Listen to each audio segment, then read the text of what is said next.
People ask me all the time, Mamadou, where did you get your communication skills from and your sales skills?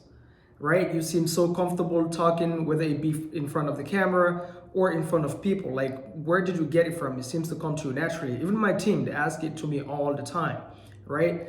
Guys, funny story, I really think coming from a big family kind of helps, right? I come from a really, really big family. And, I'm not going to say how many kids my dad had, but he had a lot of kids. My dad is a Muslim. I am a Muslim. He had 4 wives.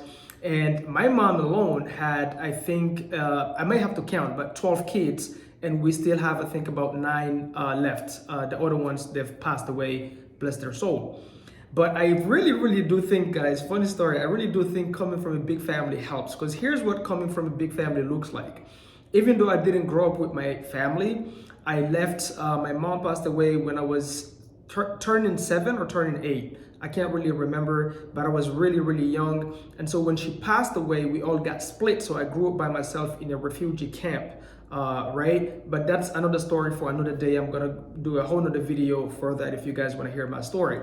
But the bottom line is, there is a lot of kids that my dad have, and we're all born in the same, not the same house, but in the same, literally, I would say inside the same wall, right? The way back home, the way my dad have it is, there's like a big wall, and there is like, you have multiple like single families inside that big wall, and we all live together, right? We all live together. Even some of his little brothers and their wives live with us. So we all know each other. We all grew up knowing each other. And so my mom had about, 12 kids all in all. And the way this looks like, if you guys have no idea growing up in a big family, eating is sales, right? You gotta sell yourself to have this, because we all eat together at lunch, right? My dad literally, even if they're out of town or doesn't matter where they go, or maybe they're working in the city at his construction stores, they will close at lunch and come back home so everybody can eat together as a family. So we'll all sit down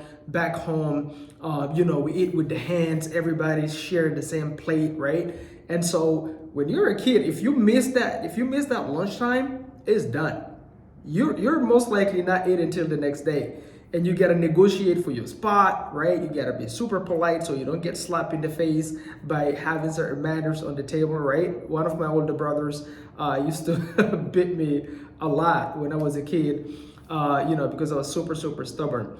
But the thing is, like, coming from a big family, everything, you have to sell yourself on everything. Number one, I do believe in life, either you're selling or you're being sold. If you go to church, they're selling you Jesus, right? They're trying to sell you Jesus. And if you go to the mosque, it's the same thing, right? They're selling you Allah, they're selling you the Prophet Muhammad.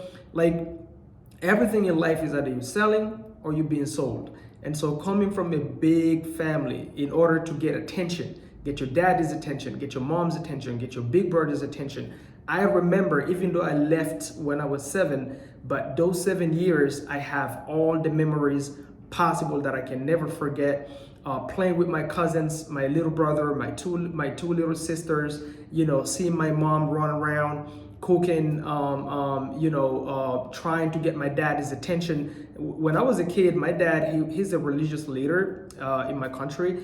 And so he used to he's always either teaching the Quran or traveling and speaking, anything that have to do with basically taking care of,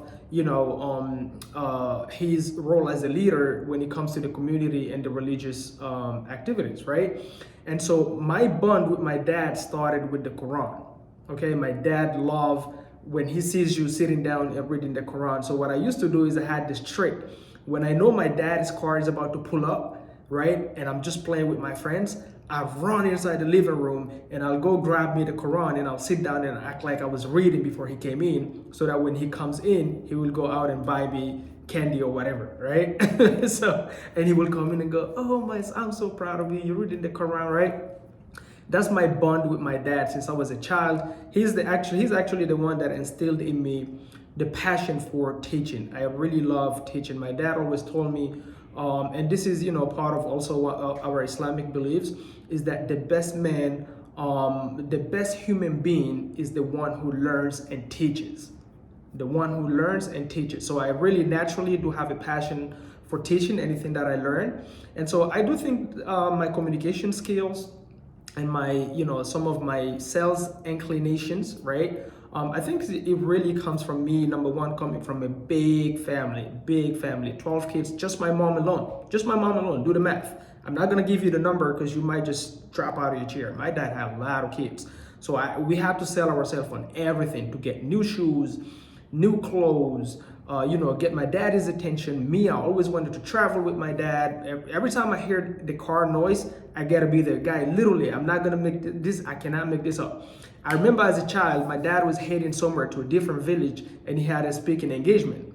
And so what I did is he didn't want me to go with him. I was like, no, I gotta go, right? But he didn't want me to go with him. Guys, I literally went inside the car and I was so small, I literally hid myself behind the passenger seat, and he didn't know I was there. The driver knew, but the driver really liked me a lot when I was a kid, so he didn't say anything. My dad's driver knew. So what ended up happening is when we arrived at the village, my dad got out of the car, and the two people that were sitting behind got out of the car, and he was like, and he saw me, he was like, what the hell are you doing here? Like, what the hell are you doing here? My dad was about to give me the beating of the day, like literally, legit, African dad style, right? What ended up happening is that day they had like this group, Quranic reading type of thing going on. So he was like, okay, at my break, I'm gonna take you to a private room and I will beat the heck out of you. What saved me, guys, is my ability. My dad at an early age taught me how to read really from the age, I think from when I was probably 4 or 5. He taught me to read really very complicated Quranic verses. And what he was doing is he wanted me to learn them and then teach them to people that are older than me, right? Even as a child, honestly, not bragging or anything, but I learned fast. And my dad noticed that. So he would force me to read the most difficult verses, and then he would send me to teach it to people that are literally older than me, right? And so when we arrived there, what I decided to do is, you know what? I'm going to participate in that group reading. I'm going to read aloud, and I'm going to be the first to finish. It was like a little booklet, guys. Literally, I was reading loud. I finished first, and then my style of reading, like these old people was, oh wow, what a child, what a blah blah blah.